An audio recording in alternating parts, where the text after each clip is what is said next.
आज हम बताएंगे कि घातों वाली संख्या में इकाई का अंक कैसे ज्ञात करते हैं। मतलब जो संख्याएं घात में लिखी होती हैं उसमें हम इकाई का अंक कैसे ज्ञात करते हैं। तो इकाई का अंक ज्ञात करने के लिए आपको 4 स्टेप का पालन करना है। यदि हम 4 स्टेप का पालन कर लिए तो इकाई का अंक ज्ञात करना बहुत आसान हो जाएगा। देखिए कौन से 4 स्टेप हैं। सबसे पहला स्टेप है, तो हमने लिखा है डैश, इसका मतलब कोई भी संख्या हो, यहां पे लिखा गया है x पावर n में इकाई का अंक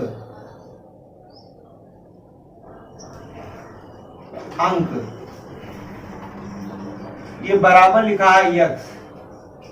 अब आप सोचेंगे कि ये क्यों लिखा गया है। जब कोई भी संख्या हो लेकिन इकाई के स्थान पे x लिखा है, पावर n मतलब कोई भी प्राकृतिक संख्या है, तो हमें x ही लिखना है। अब ये कि x क्या है, देखो जहां x बराबर 0, 1, 5 और 6। कहने का मतलब ये हुआ कि कोई भी संख्या है उसके इकाई के स्थान पर चाहे 0 लिखा रहे, चाहे 1 लिखा रहे, चाहे 5 लिखा रहे, चाहे 6 लिखा रहे, घात कोई भी हम प्राकृतिक संख्या लगा दें। देखो यहाँ पे लिखा गया n, ये सिंबल है बिलोंग टू कैपिटल N। इसका मतलब कोई भी प्राकृतिक संख्या। जो लोग इसका अर्थ नहीं जानते, इसका मतलब कोई नहीं, आपको ये समझना है कि कोई भी धनात्मक संख्या है तो इकाई का अंक क्या होगा, x होगा। एग्जाम्पल देखिए इस पे, जैसे हम यहां लिख देते हैं 3 है, 5 है, 6 है, 7 है और यहां पे हमने 0 लिखा और पावर लगा दिया है ये। अब आप देखेंगे कि कोई भी संख्या लिखा है लेकिन इकाई के स्थान पे क्या लिखा है, 0। तो इस घात से आपका कोई मतलब नहीं है, कितना ही घात क्यों ना हो, में इकाई का अंक ये बराबर हो जाएगा 0। इसी प्रकार 0 के स्थान पर अगर 1 लिखा होता तो हम 1 लिख देते, यहाँ 5 लिखा होता तो हम 5 लिख देते, यहाँ पर 6 लिखा होता तो हम यहाँ पर 6 लिख देते। मतलब इकाई के स्थान पे चाहे 0 हो, चाहे 1 हो, चाहे 5 हो, चाहे 6 हो और उसका घात कोई भी प्राकृतिक संख्या हो तो उसके इकाई के अंक में परिवर्तन नहीं होता है, जो लिखा वही हम लिख देते हैं। दूसरा स्टेप है, देखिए यहां पे लिखा हूं y, पावर लिखा है 4n। तो सबसे पहले हम बताएं 4n क्या होता है। जो संख्याएं 4 से कट जाती हैं उनको हम गिन नहीं सकते कितनी संख्याएं 4 से कटेंगी। इसे 4 स्वयं है, 4 है, 8 है, 12 है, 16 है, 20 हम गिन नहीं सकते हैं।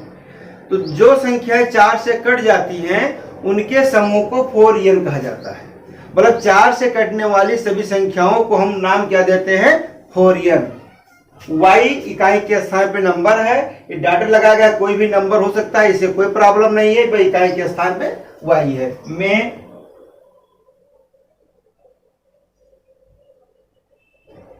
इकाई का अंक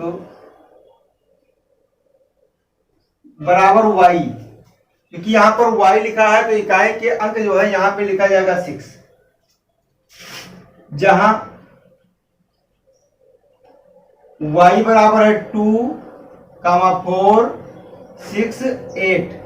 कहने का मतलब ये हुआ कि कोई भी संख्या हो, यदि इकाई के स्थान पर चाहे 2 लिखा हो, चाहे 4 लिखा हो, चाहे 6 लिखा हो, चाहे 8 लिखा है और उसका जो घात है वो 4 से कट जाता है, तो ऐसी स्थिति में इकाई का जो अंक है वो आपको 6 लिख देना है। देखो इकाई के स्थान पे 2 है, 4 है, 6 है, 8 है। एक तरह से देखा जाए तो 0 को छोड़कर सभी सम संख्या हम कह सकते हैं। मतलब यदि आप चाहें तो ऐसा समझ लें कि सम संख्या पावर 4n, लेकिन ध्यान देना कि इकाई के स्थान पर 0 नहीं रखा गया है, तो इकाई के स्थान पर 0 नहीं होना चाहिए। बाकी सभी सम संख्याएं यदि उनका घात 4 से कट जाता है तो इकाई का जो अंक होगा वो हमेशा 6 होता है। वह सभी सम संख्याएं इनका जो पावर है वो 4 से कट जाता है, तो ऐसी स्थिति में इकाई का जो अंक होता है वो 6 होता है। लेकिन एक बात ध्यान रखना है, शून्य वहां पर सम्मिलित नहीं करना है। तो यहां पर जो इकाई का अंक होता है वो 6 होता है। एग्जाम्पल दे दिए, जैसे कि हमने यहाँ पे लिखा, देखिए 3 लिखा है, 5 है, 7 है, हमने यहाँ 8 लिख दिया और पावर यहाँ पे लिख दिया है हमने ये। अब ये देखना है, देखो यहाँ पे 8 लिखा है, संख्या है, सम है। अब इसको देखना है कि 4 से कटती है कि नहीं कटती है। तो पावर को चेक करने के लिए 4 से भाज्य विभाज्य है, तो यहाँ पर कितना ही अंक क्यों ना हो, किसी से कोई मतलब नहीं है, क्यों लास्ट के 2 अंक आपको ये चेक कर लेना बस। ये देखिए, अब इसको हमने 4 से भाग किया तो 4 6 24 और ये कैंसिल हो गया। इसका मतलब ये हुआ, इसका जो पावर है कैंसिल हो गया। तो अब आपको लिख देना है हमें इकाई का अंक, इकाई का अंक, ये बराबर हमने लिख दिया 6। अब इस पे एक एग्जाम्पल हम और दे रहे हैं, जैसे हमने यहाँ लिख दिया है 5 है, 7 है, यहाँ पे 2 लिखा है और पावर यहाँ पे लिख दिया है 1 7 8 9 2 0। मतलब देखा तो इकाई, दहाई, सैकड़ा, हजार, 10,000, लाख, 1,78,920 घात लगा दिया गया है। यहाँ पे जो क्या लिखा है 2, यह एक सम संख्या है। अब इसके लास्ट में 2 अंक आपने क्या लिखा है, ये 20 लिखा है। जो लास्ट के 2 अंक लिखा है ये 4 से कट जाएगा, 4 पंचे 20, मतलब ये संख्या 4 का मल्टीपल है। केवल 2 ही अंक चेक करना है बस। में इकाई का अंक हमेशा आपको लिखना है 6 नियम के अनुसार। तो इस तरह से दूसरा भी स्टेप पूरा हो गया। इसी प्रकार तीसरा स्टेप देखिए, नंबर 3 पे है।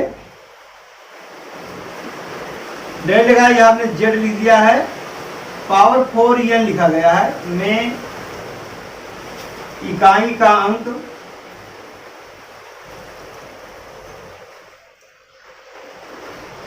तो इसमें इकाई का अंक जो लिखा है हमेशा आपको 1 लिखना है, कारण जहां z बराबर 1 3 7 9। ध्यान से देखिए, तो अगर इसमें 5 को भी सम्मिलित कर लेते हो तो सारी विषम संख्याएं हो जाती, लेकिन 5 को सम्मिलित नहीं किया गया है। मतलब इकाई के स्थान पे 1 लिखा हो, चाहे 3 लिखा हो, चाहे 7 लिखा हो, चाहे 9 लिखा है, उसका जो पावर है वो 4 का मल्टीपल है। तो ऐसी स्थिति में इकाई का जो अंक होता है हमेशा 1 होता है। या आप ऐसा समझ लीजिए, जो विषम संख्याएं होती हैं, विषम संख्या, इसका जो घात है वो 4 का मल्टीपल है, तो इसमें इकाई का अंक हमेशा आपको 1 लिखना है। लेकिन ध्यान देना कि विषम संख्या में इकाई के स्थान पे 5 नहीं होना चाहिए।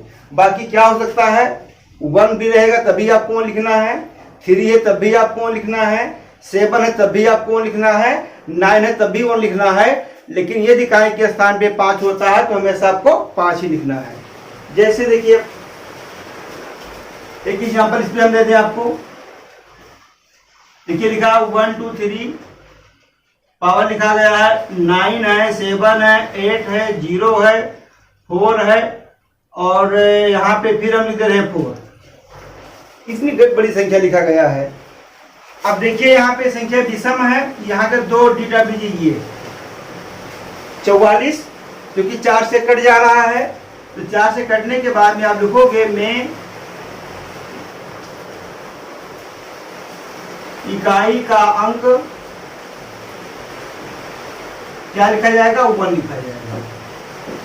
मतलब ये हम लोगों ने देख लिया कि यदि कोई सम संख्या है, उसका घात 4 से कट जाता है, तो इकाई का अंक हमेशा हम 6 लिखेंगे, लेकिन इकाई के सब शून्य नहीं होना चाहिए। यदि कोई विषम संख्या है, उसका पावर 4 से कट जाता है, तो इकाई का अंक हमेशा हम 1 लिखेंगे, 5 को छोड़कर। मतलब इकाई के स्थान पे 5 है तो हम 1 नहीं बल्कि 5 लिखेंगे। तो इस तरह से तीसरा स्टेप था। अब आप चौथा स्टेप देखिए, जो कि काफी इंपॉर्टेंट है।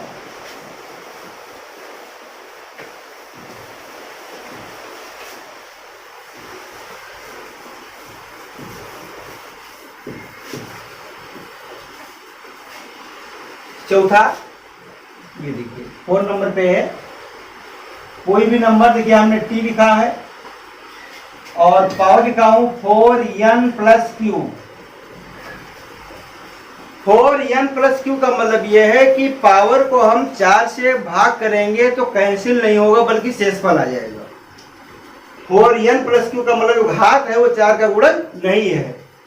में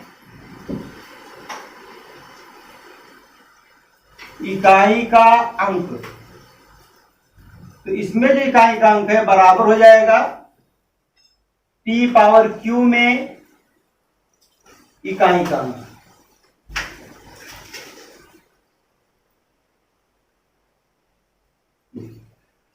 मतलब 4 का गुणज नहीं है तो हम 4 से भाग करेंगे तो भाग करने के बाद शेषफल आएगा।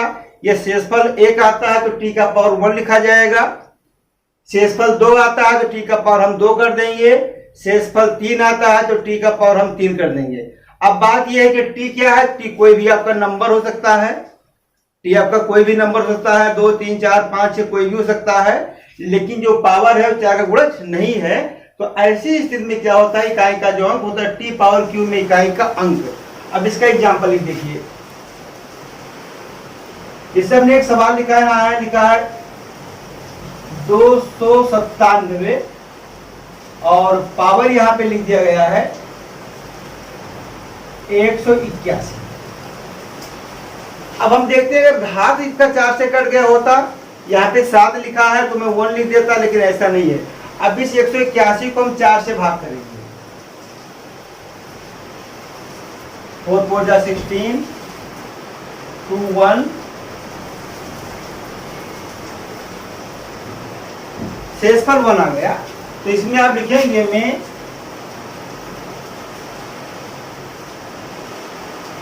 इकाई का अंक।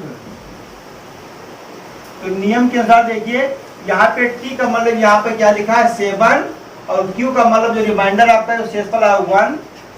तो 7 पावर 1 में इकाई का अंक।